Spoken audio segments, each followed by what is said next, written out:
ওয়ালাইকুম আসসালাম। আমরা একসাথেই করি। ওইখানে সবাই রাজুর বোন কোথায় যাবো তোমরা? ঈদগাহ বস্তিতে। ঈদগাহ বস্তিতে? কি করেন তোমার বাবা? মাউনি মাউনি সবই তো দেখছি তুই। ভালো। যাকে ঘরে আনবি তার সব জেনে আনাই ভালো। আচ্ছা, কে আছেন তোমার? মানে আমি কার সাথে কথা বলতে যাবো? জি, আমার ভাইয়া। কি করেন তোমার ভাইয়া? বলো, বলো। হাসতে খারাপ লাগে না, হাসা পারিচ্ছি কি না। নাম তার? রাজু।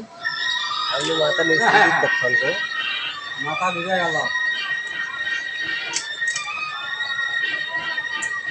তোমার মা তো মরে মানুষের গেলে বাড়িতে দেখা কাজ যাবে। করতে গিয়ে রক্তাক্ত হয়ে মারা গেছেন। জি। আপনি কেমন করে জানেন? আমি কিছুই জানি যা তুমি জানো না। Good, very good. খুব খুশি হয়েছি তুমি রাজুর বোন বলে। আবার তুই ঠিকই জানিস। পছন্দ করবি চলো আসো, এগুলো করতে আমি হবে। তোমাকে মাইন্ড পৌঁছে দিয়ে তোমার ভাইয়ের সাথে কথা বলে আসি। চলো।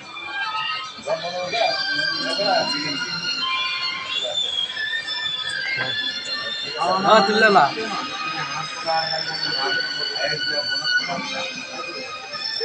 রামা তোমাকে ভালোবাসে? আসলে এই বয়সে সবারই এরকম ভালোবাসার একটা মুহূর্ত থাকে, তাই স্বপ্ন আর বাস্তবের পার্থক্যটা ঠিক বুঝতে পারে না। রানা না হয় তোমার রূপের মোহ চালু করে নিজের বুদ্ধি বিবেক সব হারিয়ে ফেলেছে, কিন্তু তুমি কি করে ভুল করলে? তোমার মতো একজন নিম্ন মধ্যবিত্ত মেয়ে কল্পনা বিলাসী হওয়ার শোভা পায় না।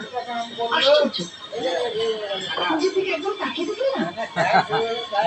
কি তোমার পরিচয়, কি তোমার সামাজিক অবস্থান, নাকি জেনে শুনে বস্তি থেকে মনে ওঠার ভালোবাসার ফাঁদ পেতে রানাকে হাত করতে চাইছো?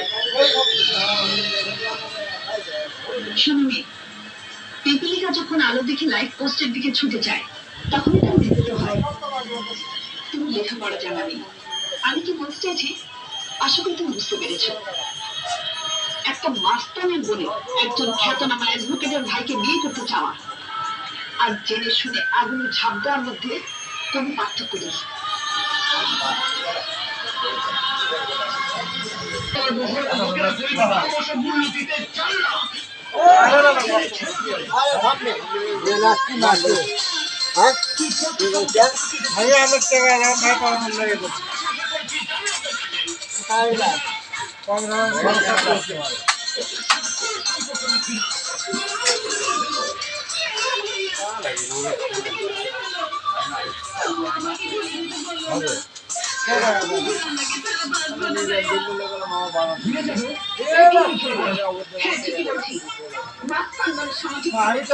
ছোট ঘরের মেয়ের সাথে বড় ঘরের ছেলের ভালোবাসা একটা ভুল। ভালোবাসা ঘর থেকে হয় না, মন থেকে হয়। ভালোবাসা ছোট বড় ভেদাভেদ মানে না, যদি তুমি দেখে না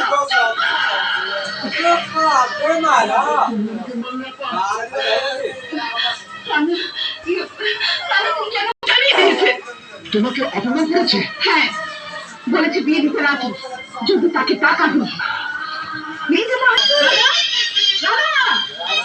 শোন, কত টাকা চান আপনি? কত টাকা হলে আপনার ওই টাকা পেয়ে মনটা ভরবে? কত টাকা হলে আশাকে আমার সঙ্গে বিয়ে দেবেন? বলুন, মুখ সামনে কথা বলো।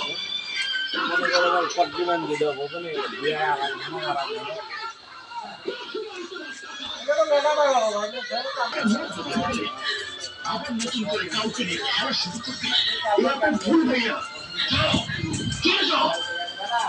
আমি তোমাদের খেলার সামগ্রী করে আমার বলে জীবনটা নষ্ট হতে দেব না। আমাকে আপনাদের নিতে এসেছি না, আমার আপার অহংকারে গাড়ি মহলে চলে যাও এখান থেকে। আপনি আমার আপনাকে চেনেন না, তাই তার সম্পর্কে যা ইচ্ছে তাই বলছেন। আপনি জানেন না আমার আপার সম্বন্ধে। তোমার আপার সম্বন্ধে আমি জানি না, হ্যাঁ? তোমার আপার সম্বন্ধে আমি যতটুকু সত্যি তুমি কিছু জানিস না। সত্যি যে একটা মাস্তানকে আমি ভালোবেসে করতে চেয়েছিলাম। সত্যি কি একটা লম্পন দুশ্চরিত্রকে আমি স্বামী হিসেবে গ্রহণ করতে চেয়েছিলাম, কিন্তু কিন্তু আমি লোকটা আমার সমস্ত চাওয়া পাওয়া নিশ্চয়ই মনে হচ্ছে। কি সত্য আর কি মিথ্যে তা তুমি বলেছ, আমি জানি না। আমি শুধু জানি তোমাদের না পাওয়ার ব্যর্থতা দিয়ে তোমরা আমাদের ভালোবাসাকে মেরে ফেলতে চাইছো। প্লিজ প্লিজ, সংঘাতের কারণে আমাদের তোদের জীবনকে নষ্ট করে দিও না।